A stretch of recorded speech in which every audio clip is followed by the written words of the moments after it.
Tomamos entonces, antes de cambiar de tema, sigamos un poco más con este asunto. Recién les leía en la tanda un mensaje que es duro, pero por ahí lo podemos poner a debatir. Son maneras de ver las distintas violencias o cómo sentimos e interpretamos las cosas que pueden generarnos o no violencia, ¿no? Porque tal vez, y esto sí se vincula con lo que hablábamos en el bloque anterior, tal vez hemos pecado de extrema sensibilidad y hemos utilizado la palabra violencia o incitación al odio de una manera demasiado liviana, y ahora nos encontramos con incitaciones al odio flagrantes, ¿no? Entonces decimos, bueno, ¿qué pasó? Administremos mejor, ¿no? Las sensibilidades, capaz. Mira este mensaje. ¿Va un docente con una materia del Che Guevara a dar clase y eso no es violento? ¿La esvástica es más violento que eso? La persona que habló del Ivo tenía el chaleco del PIT-CNT, de FENAPES. ¿Y eso no es captar colectivos? ¿Es todo comparable o equiparable? ¿Estamos hablando de lo mismo? ¿O de verdad se nos ha desdibujado un poco el concepto de qué es violencia, qué es incitar al odio y qué no lo es? ¿Qué es simplemente vivir en sociedades de pensamiento diverso? Sí, yo creo que hay una diferencia importante y que aparece con el símbolo de la esvástica, es cuando alguien enarbola una ideología que implica eliminar a otro colectivo o atacar a otro colectivo simplemente por ser como es, no por ninguna otra razón. Entonces, ahí lo que vos estás planteando es interesante porque es un dilema de cuándo las sociedades debemos limitar la libertad de expresión. Porque incitación al odio es vinculado a la expresión, no es vinculado al ejercicio de la violencia, que para eso hay otras figuras delictivas.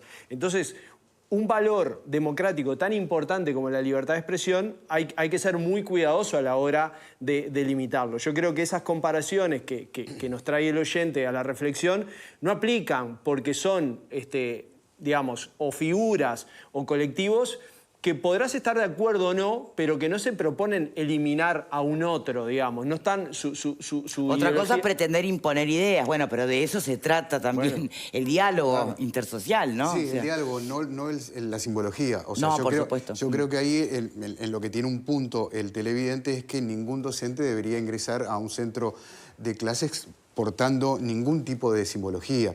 Más allá inclusive de sus propias convicciones, y estoy hablando bastante que se complicó y se armó polémica en torno a la reforma, las pegatinas, que sí, que no. Está claro que no es el tema, pero digo... Igual una campera... Yo creo que ahí se mezclan cosas que son incomparables. Estamos hablando de una campera de FENAPES. FENAPES es el sindicato de los propios docentes. O sea, ahí no hay un tema de proselitismo. Claro, no hay proselitismo y no hay ninguna incitación al odio por formar parte de un colectivo de docentes. Me parece que es incomparable. Quizá la imagen del Che Guevara, que es obviamente un ícono de la izquierda, que obviamente estaba contra el capitalismo, marxismo. O sea, hay gente que quizá ahí tenga una ideología bastante contraria al pensamiento del Che Guevara, ¿no? Pero no quería exterminar a los capitalistas. Estaba en contra del capitalismo, pero no era que pensaban exterminar a nadie. Entonces... Entiendo que capaz que a alguno le puede generar... De hecho, recordar que para lo que era la realidad de nuestro país, el propio Che Guevara insistió en que acá no había que levantar armas. Sí, ¿no? también. Y lo tomaron distinto. Me parece que puede generar un malestar ver remera, matera, lo que sea, pero es incomparable con lo que estamos hablando. Es incomparable con lo que planteaban los volantes que se encontraron en el liceo, con el romper carteleras que plantean temas de género o de la comunidad LGTB. Yo creo que es incomparable lo que estamos hablando. Sí. Los uruguayos somos y que es preocupante igual, ¿no? Creo que está vinculado a lo que preguntaba Victoria antes del corte. No podemos hablar con tanta liviandad de cosas que son incomparables. También el hecho de utilizar el que todo es incitación al odio, cuando alguien comenta algo o plantea algo que no va alineado a lo que piensa el otro, ya por parte de algunos colectivos... algunos colectivos feministas han sido muy duros con expresiones de personas que cuestionaban la ideología de género. Y no son tan duros con otros cuando castigan a ciertas mujeres que no comparten su mismo partido político. Y esa línea está como muy cercana a coartarte tu libertad de expresión. Eso también es cierto. Un punto con lo que decía Pablo... Nos debemos un debate, entonces, realmente honesto, ¿no? Con estos asuntos. Un punto con lo que decía Pablo con respecto al tema de las redes sociales, y que estoy totalmente de acuerdo, que suelen fogonear ese tipo de cosas. Me parece que estas situaciones son más preocupantes porque ahí, detrás de un avatar, detrás del anonimato, cualquiera puede hacerlo, y de hecho muchos lo hacen, pero en este caso alguien que vaya, pinte, coloque un cartel, se está exponiendo a la posibilidad de ser detectado, de ser identificado, y eso me parece aún más grave todavía, por el hecho de que sabiendo que lo pueden detectar, que no está detrás del anonimato, igual lo hace. Entonces, entiendo lo de las redes, es un punto muy importante, insisto, suelen fogonear mucho. Ahora, ya que alguien dé ese paso de abandonar las redes... Y cometer la acción ya es otra situación diferente. Lo que pasa es que nosotros vivimos, a ver... Es esto de lo que genera también, vivimos en una sociedad violenta. Hoy tenemos una sociedad violenta. Y tenemos una sociedad violenta, una sociedad, no voy a generalizar, pero gran parte de la sociedad es racista, es xenófobo, y esa es la realidad. El tema es que el discurso políticamente correcto es decir, no, por supuesto, yo no soy racista, no soy xenófobo, no soy nada.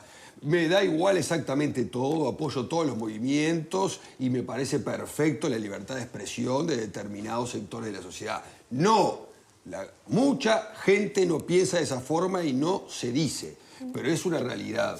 Y quien diga lo contrario, miente o es un hipócrita. Esa es la situación que tenemos. Porque somos racistas, señores. Los uruguayos somos racistas.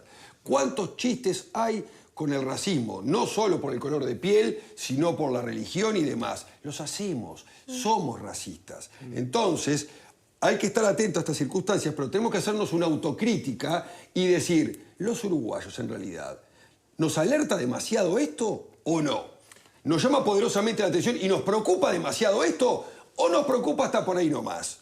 Vamos a decir las cosas como son. Yo creo que a todos no nos preocupa. Eso es una Por eso, vamos a decir las cosas como son. Y hay gente que también pensará lo que decía Victoria al principio. Son 3 o 4, un par de loquitos sueltos. No sé, hay que decir las cosas como son. No, pero hay gente que piensa esto, que no ve que detrás de esto hay personas organizadas, grupos que intentan coactar gente. O sea, obviamente lo vemos como un hecho aislado, o sea, se ve como un hecho aislado o como loquitos sueltos, que yo creo que no. Es lo que hablábamos al principio. Entonces, como para mí esto demuestra un colectivo, por más pequeño que pueda ser, que está organizado, que manda a imprimir material, que va y se anima a pintar, a pesar de que obviamente, si lo ven, está cometiendo un delito. O sea, es gente que va como pasando los límites. Pero vamos a hacernos una autocrítica. Entonces, como reitero, sociedad. el siguiente límite. Si nos preocupa demasiado. El siguiente límite es cuando prenden fuego a alguien en situación de calle, cuando golpean a una persona trans, ¿entendés? Entonces, el límite es muy fino, es muy delgado el pasar del pintar en un árbol a mañana tener una acción de ataque contra alguien que pertenece a esos colectivos que odian. No, y yo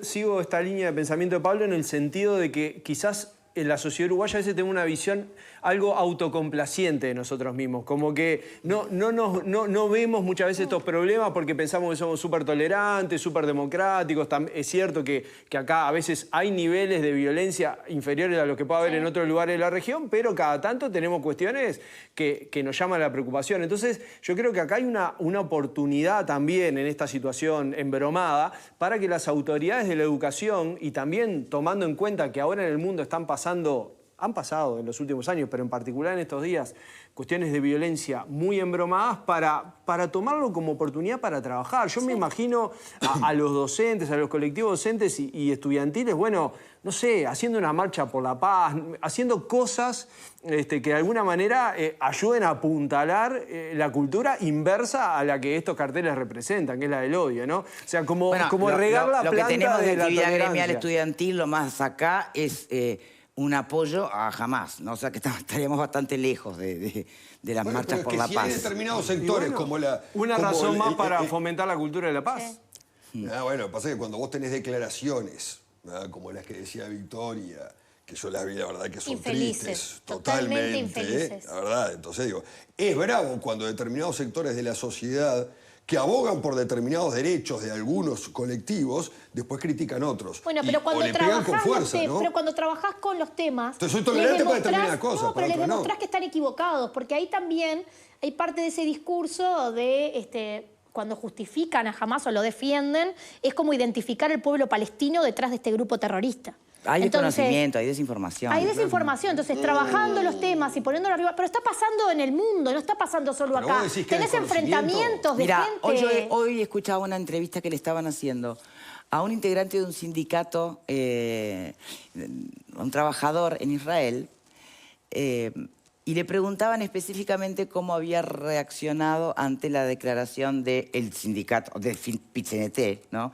Para con el tema de los terroristas de Hamás, de alguna manera, no justificando, pero vieron que fue un comunicado que también fue muy cuestionado porque ponía casi que en paralelo, es más, hay una expresión que dice algo así como toda forma de terrorismo, como si todo lo que puede ser cuestionable de Israel en cuanto a su política expansionista y demás, pudiera asemejarse a terrorismo comparado con lo que hizo Hamás, ¿no? Entonces, eso había generado, y decía este hombre, bueno, es raro, porque siendo trabajador tendría que estar un poco más en conocimiento de lo que es la situación acá. Parece que hay mucha desinformación también a la hora de anunciar y... O se mezcla lo ideológico también, ¿no? En esos comunicados. Bueno, pero volviendo al tema, si les parece.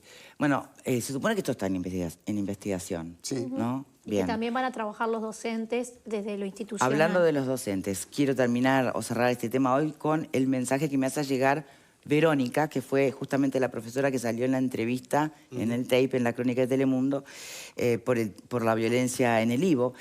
Y aclara que fue entrevistada un sábado. Estábamos en asamblea del PIT-CNT, por eso tenía puesto el chaleco de FENAPES, y dice, nunca llevo esa ropa al liceo, ni ningún otro objeto que me identifique como adherente de ADES. Está perfecto. Muy bueno. Ella le hizo llegar este mensaje a la producción de Telemundo y planteó a ver si me lo podían hacer llegar a mí. Se ve que estaría mirando el mensaje y bueno, quería dejarlo claro y lo hacemos por esta vía. Bueno, cambiamos de tema, ¿les parece? Vía Confort. Están todos